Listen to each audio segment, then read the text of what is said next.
Wala nang maraming paligoy-ligoy pa, diretso sa punto na. Maiksi lang ang komentaryo, pero diretso sa punto. Maraming kuro-kuro, may tiwali, may totoo. Dito, sa puntong diretso tayo. Punto, diretso. Kaugnay pa dito sa 2026 national budget na pinagbutuhan, inaprubahan na, niratify na ng dalawang sangay ng Kamara, yung Kamara de Representantes o yung House of Representatives. Hindi pa nga isang minuto, hindi nag-isang minuto, naaprubahan na ng House of Representatives ng Kamara. Tindi naman. Wala na talagang inayaang magsalita kahit isa. Ano yun? Record breaking. Hindi umabot ng 1 minute. Ratified na yung BICAM na approved na budget. Kaya aprobado na. Pero sabi ni Congressman Leandro Libeste, nagkabigayan daw ng 2 million na bonus, 2 million pesos kada congressman. Totoo ba ito? Bawat congressman daw binigyan ng tig 2 million. Sabi ni Congressman Libeste. Mga kabunyog, mga kababayan, marami rin akong kakilalang congressman. Nagkikwento sila sa akin ng ganyan. Hindi itong specific na itong nangyari ngayon. Ang sinasabi ng mga congressman, may mga nakakwentuhan ako na congressman. Uso daw yan sa Kongreso yung pamimigay ng regalo ng liderato. O siyempre ang liderato ng Kamara, ang pinaka-pinuno ng Kamara, Speaker. Ang liderato ng Kamara, daw yan?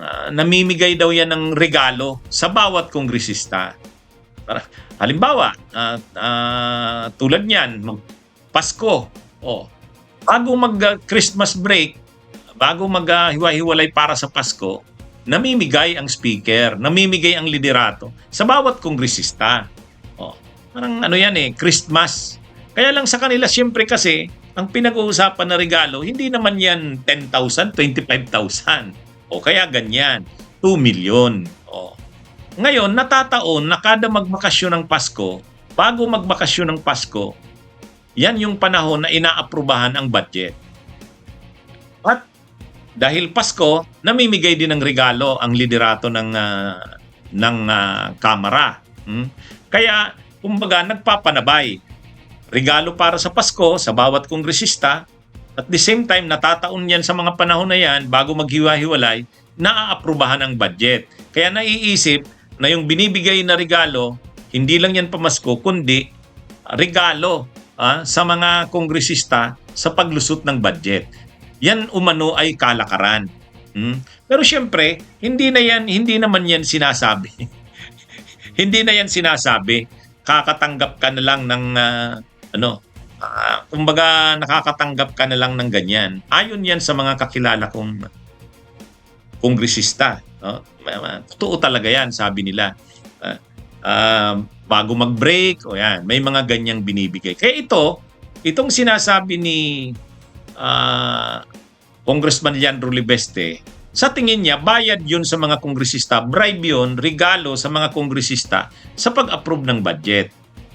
Kasi inaprubahan yung budget na kahapon lang. Hindi pa nga nag-iisang minuto, approve na yung budget. Ratified na ng Kamara.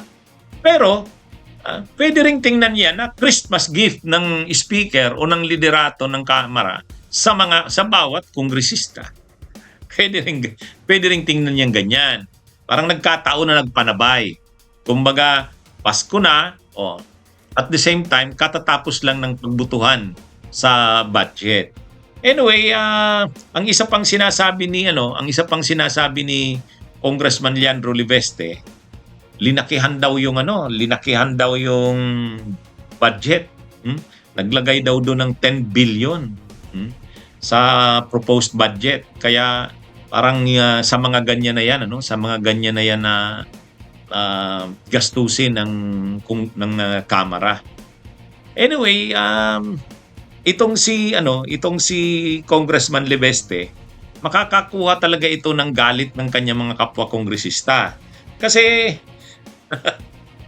ini-expose niya yung mga ganyan, yung mga kalakaran, parang tradisyon na yan, kalakaran na.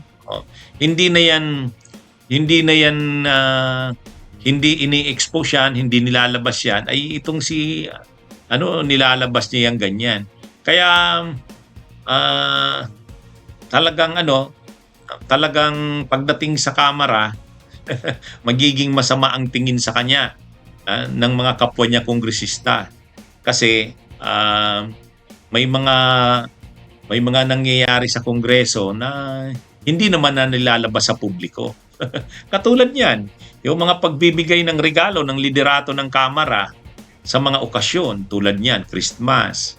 Ang sabi pa nga nung kaibigan kong yung mga kaibigan kong kongresista, yan eh. Yung mga pag magbe-break, magbe-break ang Senado, ang Kamara, ano talaga yan? Mahaba-habang break. Ano yan? Mayroong pabaon bago maghiwa-hiwalay ang mga kongresista. Pero yan ay hindi linalabas na sa publiko. Parang na yan? Tradisyon na yan ng mga kongresista. Anyway, nilabas ni Libeste yung na pamimigay ng 2 million. Hindi naman yan aaminin ng ng mga kongresista. Hindi naman yan aaminin. Hindi rin yan kasi linalabas. Kasi kung pamasko yan ng liderato, hindi naman yan linalabas sa publiko. Kasi lalo pat siyempre, hindi naman mamimigay ng pamasko yung speaker ng Kamara sa mga kapwa niya kongresista. Hindi naman yan mamimigay ng 25,000 or kahit 50,000. Siyempre, sa mga kongresista, hindi na ang 2 million, maliit pa nga yan sa mga pinag-uusapan.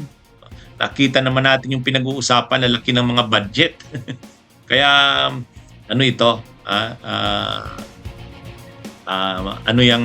yung sinasabi na yan ni Congressman Leandro Libeste. Bunyog, bunyog, halikan na kasama ka. Bunyog, kapag buklod ay may pag-asa. Luzon, Visayas, Mindanao, isa ang pananaw. Sa bagong Pilipinas ang bunyog isisigaw. Bunyog, bunyog, bunyog.